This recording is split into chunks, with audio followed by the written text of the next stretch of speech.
artificial intelligence will completely transform our world. But what is AI? Why will it affect you?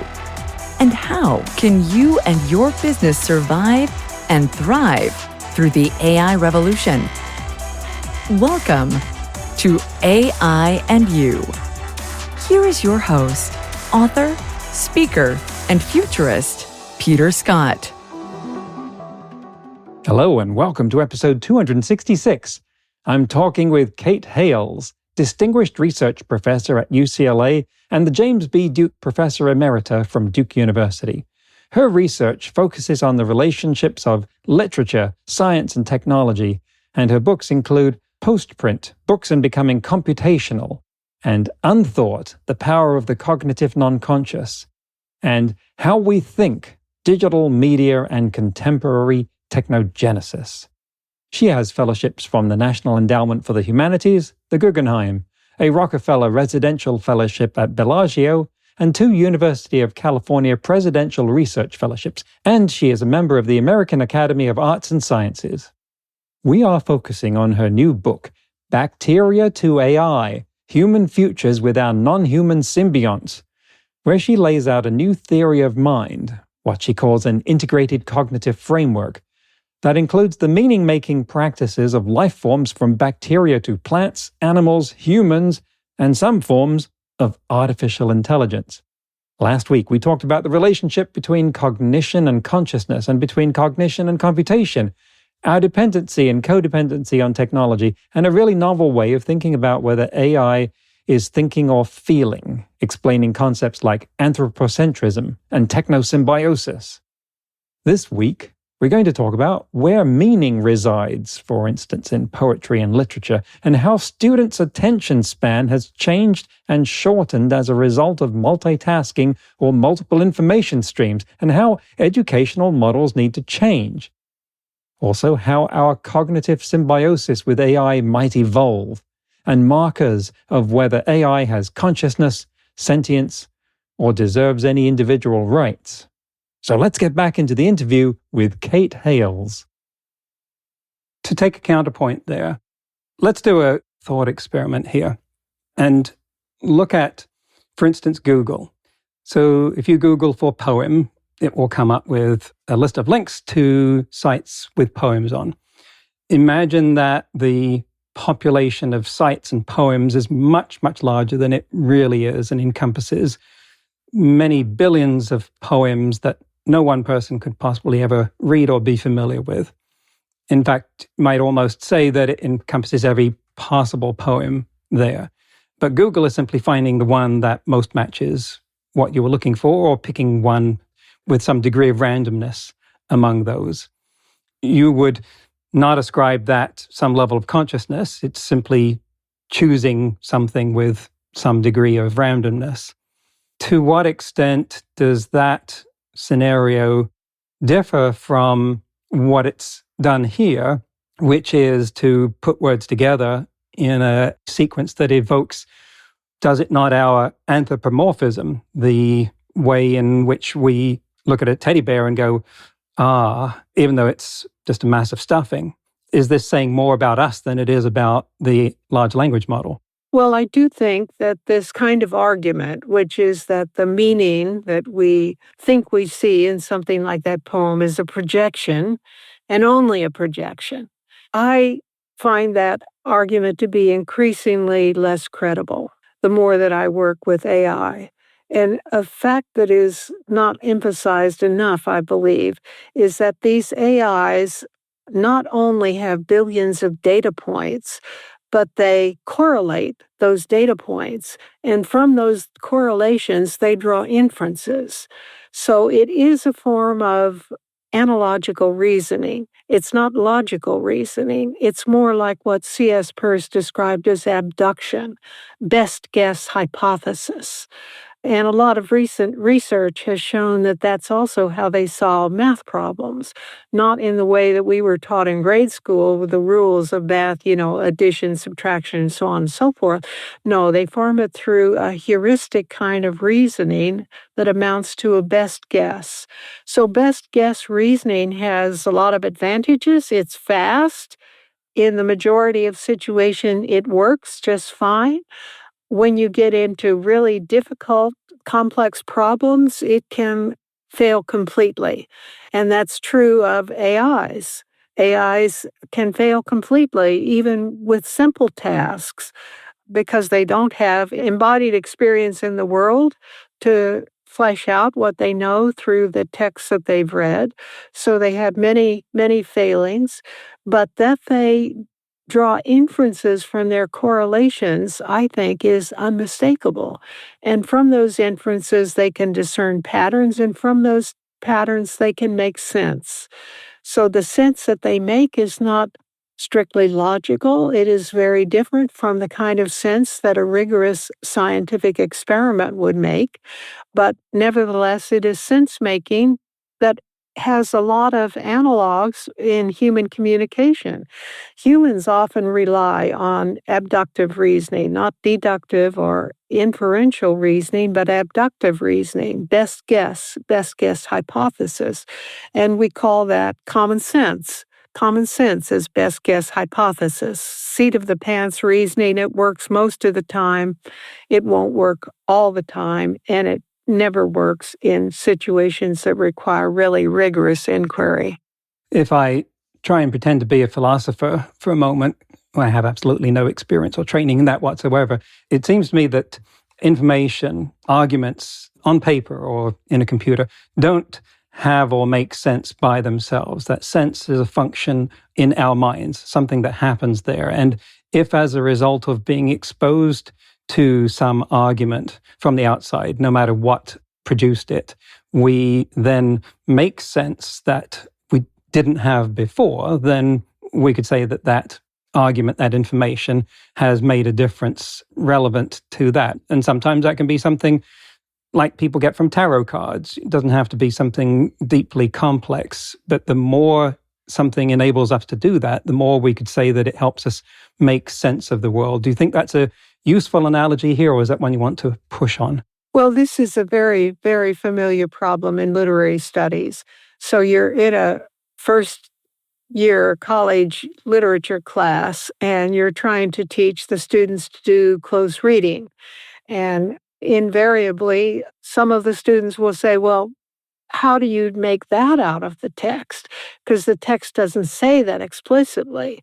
So this is called reading between the lines in literature. How do you read between the lines? How do you read a text so that you are able to get what it's inferring without actually explicitly saying that? And is that all just your projection? Well, yes, projection enters into that. Every person will interpret a literary text according to their own experience and according to what they project onto the text. But there are limits to that most literary texts have patterns, and those patterns are consistent. Or if they're inconsistent in a way that conveys meaning. And so you cannot say plausibly that King Lear is about the joy of life. That is an interpretation that someone could put onto it, but it has no textual basis whatsoever. So what emerges is always a resultant, a combination of what someone is bringing to the text as well as what the text is conveying to us. And texts do convey coherent meanings, even when they appear to be incoherent. The incoherence is for a purpose. They're designed artifacts, and they are designed for very specific effects. So it's always a dance between what you bring to the text and what the text itself brings. And neither party can be completely dominant in this dance. That is, the text can't overcome your projection, neither can your projection overcome what the text itself says. Sounds like you're describing a symbiotic relationship between humans and the text they create. Well, you could call it that, yes, except I'd prefer not to put it that way because symbiosis has so many other connotations. Use that for something else. Now, you were talking about students they're studying, and you have, to change direction here, written about how students' attention has changed over time, notably shifting from what you call deep attention to hyper attention. And is essentially, it seems as though digital devices have lessened the amount of energy that students put into following something or shortened their attention spans. Can you describe what you found? Yes, I spent a year as a Phi Beta Kappa scholar, and I was visiting universities and colleges across the country. And I was really struck by all the anecdotes I was hearing from college teachers that their students' attention spans had shortened. And in some cases, students were just refusing to read long documents like a Victorian novel, for example. I had talked to a business professor, and she said that she used to have 30-page case studies of various business situations and asked the students to read and analyze those, and they complained so much that she shortened it to 3 pages. I talked to a literature professor, said he'd given up on teaching novels, he'd gone to short stories. And it seemed to me that the really pervasive influence here was of social media and computational media in general. That scrolling down a page, for example, going from one website to another website in rapid succession. But not only that, the proliferation of media in general. So the Kaiser Foundation did a study of what the typical study situation for a student was. And this is a few years old now, but I think it's probably still true or even truer. And what they found was that the student would have a computer open on his desktop. He'd have Windows. He was chatting with his friends at the same time he was writing an essay. He had another window open that was Googling different sites for information about the essay. And he probably had music going on in the background, and maybe he was chatting online as well. So what you get here is an information rich environment with multiple streams of information. And that has a utility because it allows people to absorb a lot of information very quickly. But what it really degrades is the ability to pay deep attention to a single information stream for a considerable length of time, say several hours. What happens is people get bored. We're infovores. We want more and more information. And if we're not trained to focus on deep attention, we distract ourselves continuously with all of these different streams of information. Now, studies have shown that something called the executive function in the human brain determines where we focus our attention. And we cannot focus our attention on more than one thing at a time. So multitasking is not actually dividing our attention, it's rapidly switching from one information stream to another information stream. And multiple studies have shown that multitasking is less efficient in terms of time and what can be done in that time than single stream information. So people are not multitasking to save time. They're multitasking because they enjoy it, because they like the information stimulus. So, okay, now we go back to the cavemen. What does a caveman have? Well, a caveman can't afford deep attention. A caveman has to be alert to every signal in the environment. Is a saber-toothed tiger going to jump off that cliff onto me? What do the flight of those birds mean? What about this fungus down here? Can I eat it? So he specializes in hyperattention, and it was a achievement of civilization to create spaces that were safe and secure enough for people to be able to devote long periods of time to a single task. That was a precious achievement that was not possible in prehistoric times. So we have libraries, we have studies, we have, these secluded places where we don't have to worry about being trampled by an elephant. So it's an achievement. It's an artificial achievement, if you will, but it's one that is responsible for most of human cultural and scientific achievements. If you want to prove a mathematical theorem, if you want to write a symphony, if you want to compose a novel, you have to have deep attention.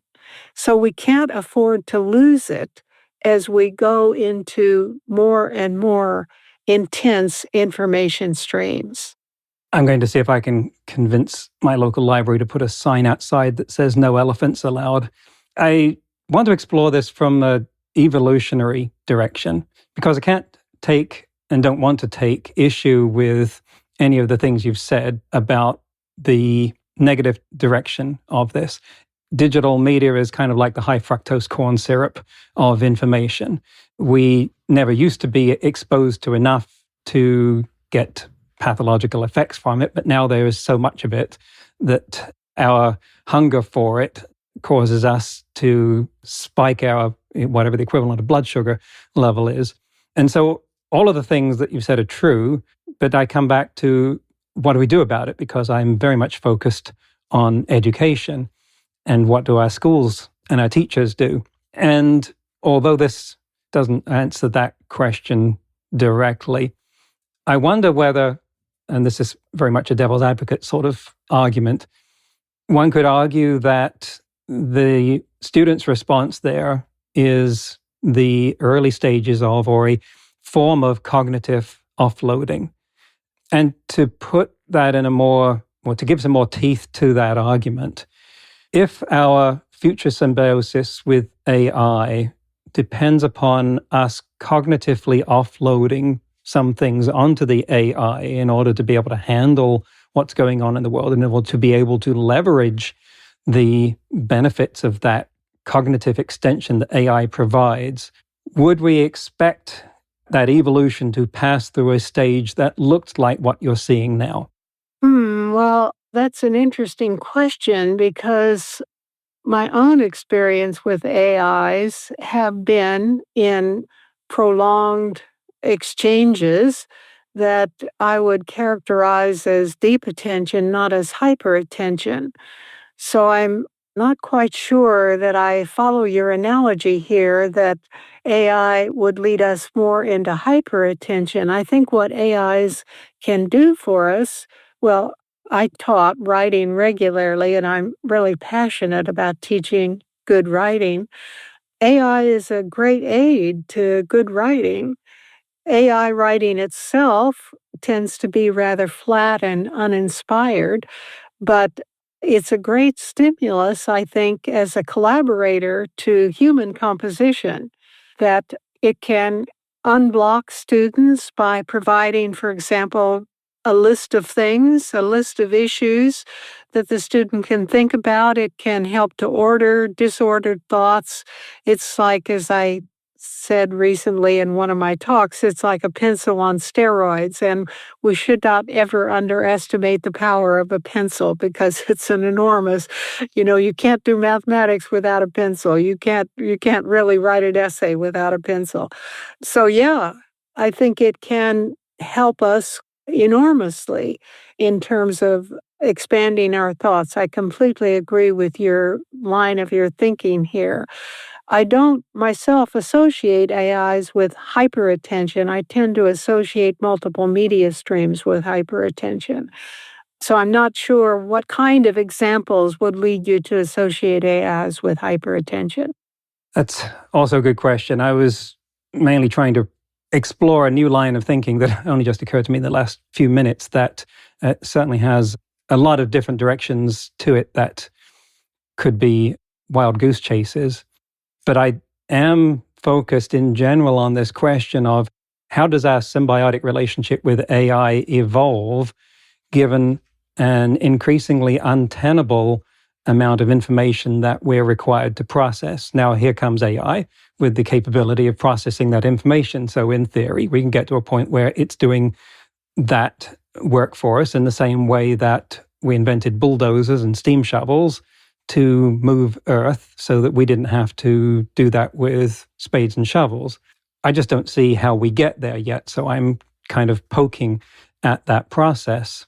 But I wonder, to bring this back to the classroom, what do you think of the incentives present in university courses for deep attention versus hyperattention? Are those balanced appropriately, or can you see how something in the grading structure and the course requirements might be counter-motivational? Well, since I'm a literature teacher, I work in the humanities, and in the humanities, it's still the case that the college essay is considered the crucial evaluative tool for coursework. So typically, a seminar in literary studies, for example, will ask the students to write a final essay, maybe other essays along the way that are smaller, but a major project at the end of the term is pretty standard. So now you have AI on the scene, and there was a article published a couple years ago entitled "The College Essay is Dead," which inspired panic among some people in the humanities. If the college essay was dead, what are we going to do? Because that's what we've relied on for decades to evaluate students. Well, I think, first of all, the college essay is not dead, but I think what can change and what should change here is in courses where there's too much focus on delivering a product, what tends to happen is that the product gets confused with the process. So the product is only a proxy for what we really want to achieve. What we really want to achieve is a transformation in the student, to teach the student to be a better writer, a better thinker, a better scientist, whatever the measure is. So the transformation process should be the goal. And to measure that transformation process, we create these evaluative tools, but sometimes the tools seem to take precedence over the goal itself. So we need to rethink our procedures where we bring the attention back to the true goal, which is the transformation in the student. So in composition courses or writing courses, that typically is achieved by going from a product model to a process model. So instead of asking the student, you turn in your final essay, you don't show me anything of how you made that essay, and I look at the essay and I give it a grade.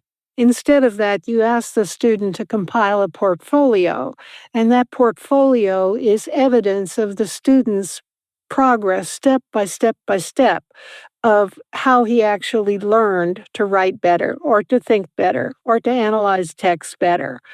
And once you have that portfolio approach, it's more work for the teacher because now you have all these documents to look at, not just a final essay, but it's much closer to truly evaluating the real goal, which is what the student learned. I couldn't agree more. I have sounded off on this many times, and you put it very eloquently there. So much of the assessment process has been optimized for the assessors, for the process of assessment as opposed to the thing that they're assessing.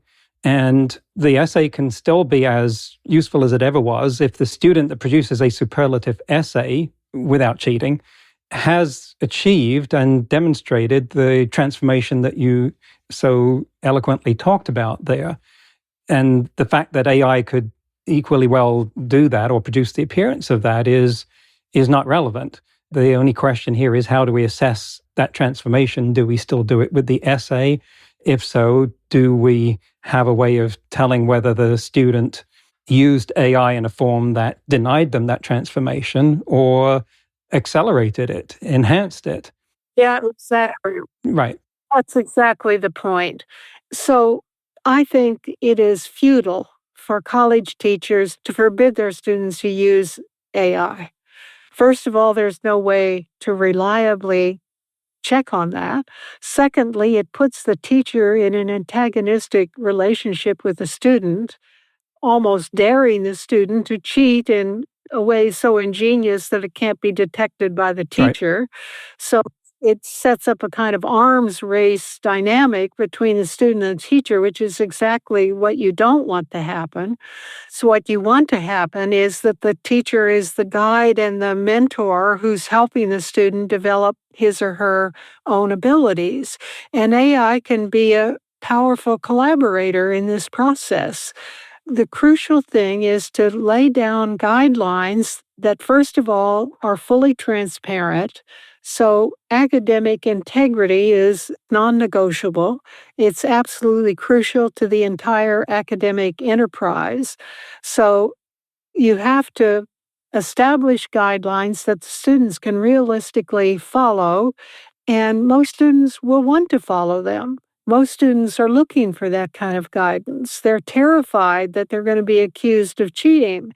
And consequently, they may not use AI at all, which I think is a big mistake because AI really can accelerate that learning process. It's like having a infinitely patient, highly knowledgeable writing tutor sitting at your elbow 24/7.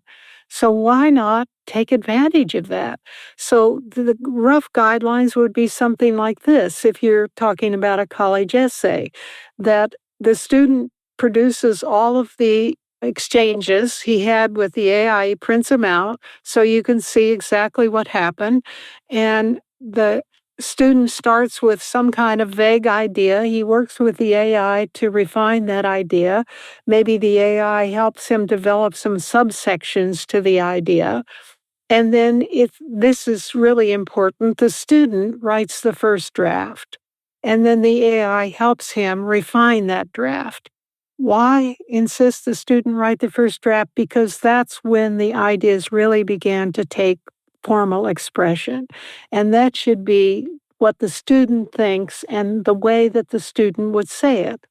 And then the AI can point out, well, this is a non sequitur. Well, this is a logical fallacy. Well, this is incoherent. It doesn't follow all the things that a writing tutor might point out. And the student can benefit from that and then work progressively to a more and more refined version.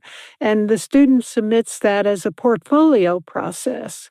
Here are all the steps I did. Here's where I started. Here's where I ended up. These are the intermediate steps. The teacher can see that. And then the real powerful evaluative tool is to talk with the student in person. Mhm. Because if the student hasn't really learned it, it'll quickly become apparent in conversation.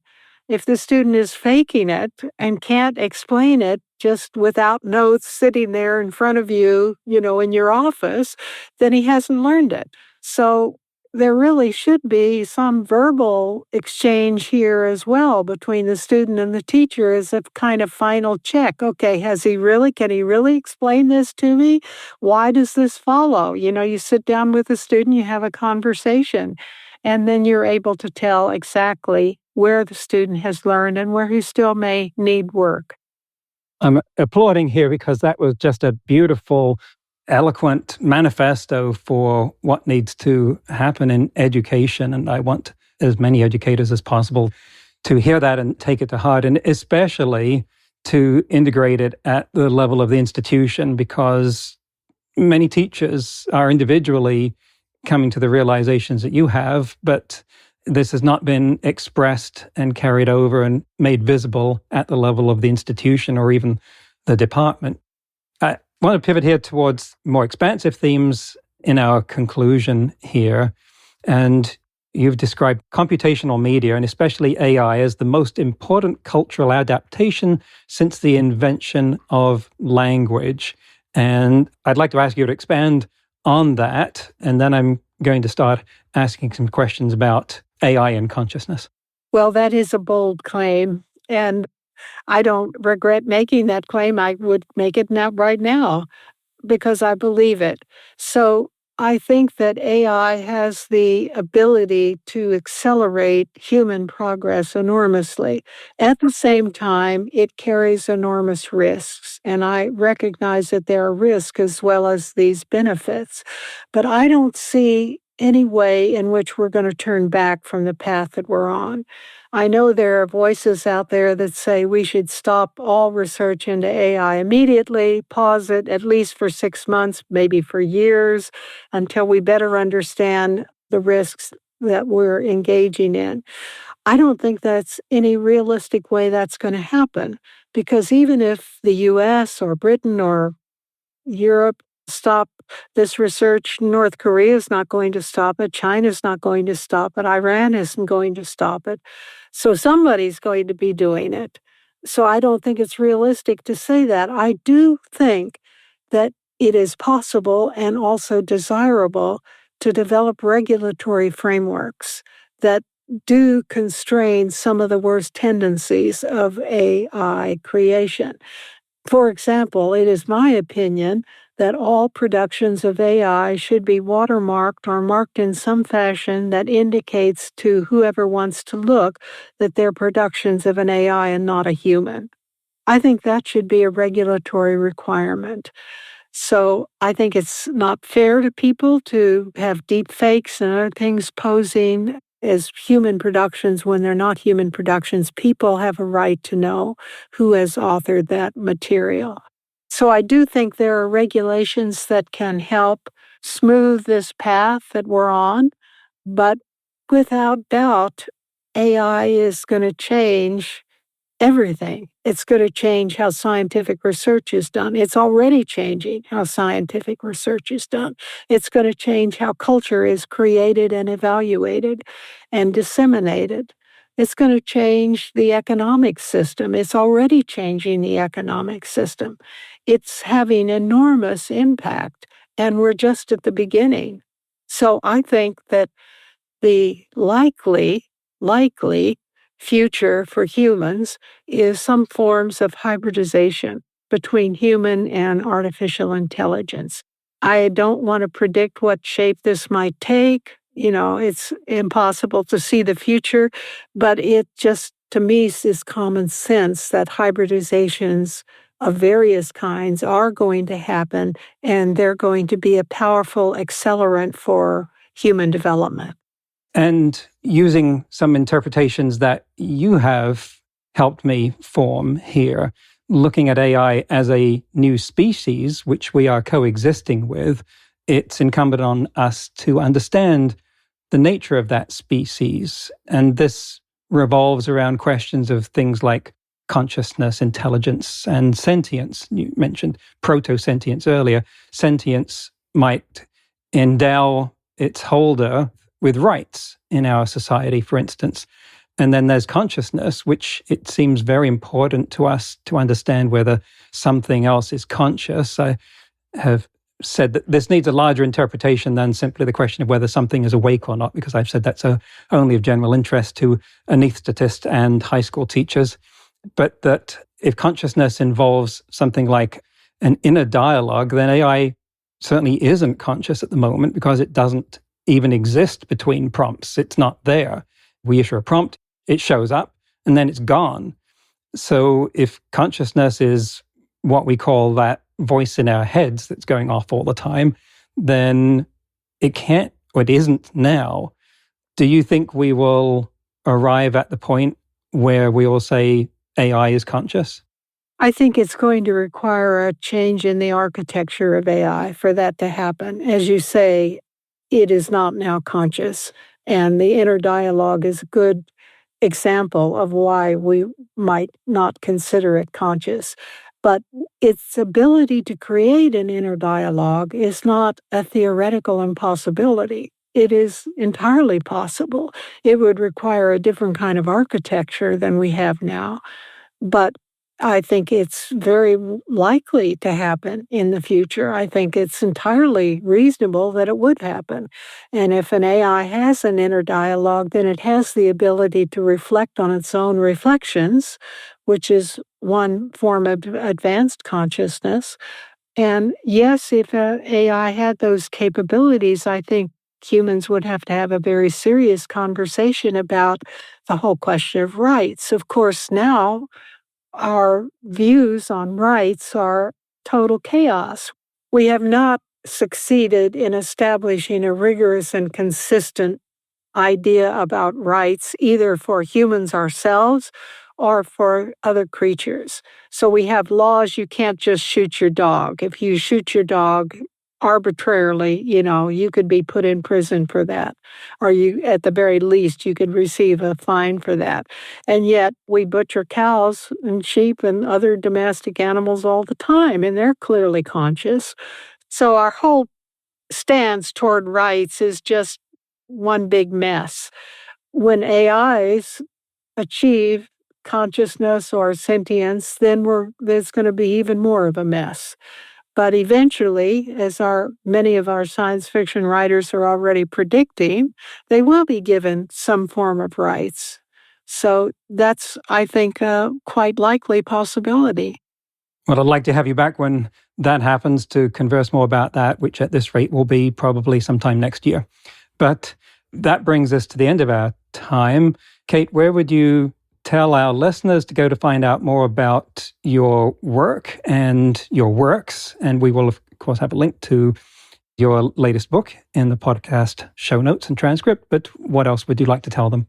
Well, I think that an important predecessor for the most recent book, Bacteria AI, is this book I mentioned, Unthought. And both are available on Amazon. Both are available from the University of Chicago website. So I'd be delighted to have people explore that. I have multiple articles as well, which are listed on my website if someone wants to go into articles. But those are the two books I would mention that really should be consulted. Unthought has been translated into Spanish, Italian, and now there's a Chinese translation already out. The book from which most people know me is my book called How We Became Posthuman, and that's also available on Amazon and the University of Chicago website as well. Thank you. We will link to those in the transcript. Kate Hayles, thank you so much. This has been an incredible discussion. Clearly could go on for hours and days, and I look forward to the opportunity to extend it further in the future. Thank you for coming on AI and You. Well, thank you. Thank you so much for the opportunity to have this conversation. I really appreciate it. And that is the end of the interview. It is just amazing how fast things are evolving around fundamental and previously intractable questions like the nature of consciousness, something that will come up more and more on this show. There are links to Kate's books in the show notes and transcript. In today's news ripped from the headlines about AI, McKinsey is using its proprietary AI tool, Lily, to automate tasks traditionally handled by junior employees, such as creating PowerPoint presentations and drafting proposals. Over 75% of McKinsey's 43,000 employees use Lily, which saves them 30% of the time they spend on information gathering.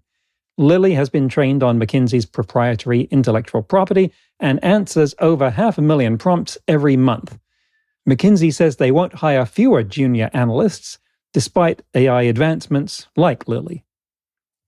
Next week, we'll have a special episode. I will be talking with two repeat guests, Callum Chase and David Wood, who host the excellent London Futurists podcast.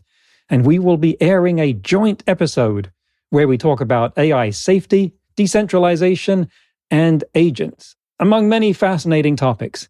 That's next week on AI and You. Until then, remember, no matter how much computers learn how to do, it's how we come together as humans that matters. That's all for this episode of AI and You. Please leave a rating and comment and share with your friends. Get the book Artificial Intelligence and You and see more videos and articles at aiandyou.net. That's aiandyu.net, where you can also send us your questions. Thank you for listening.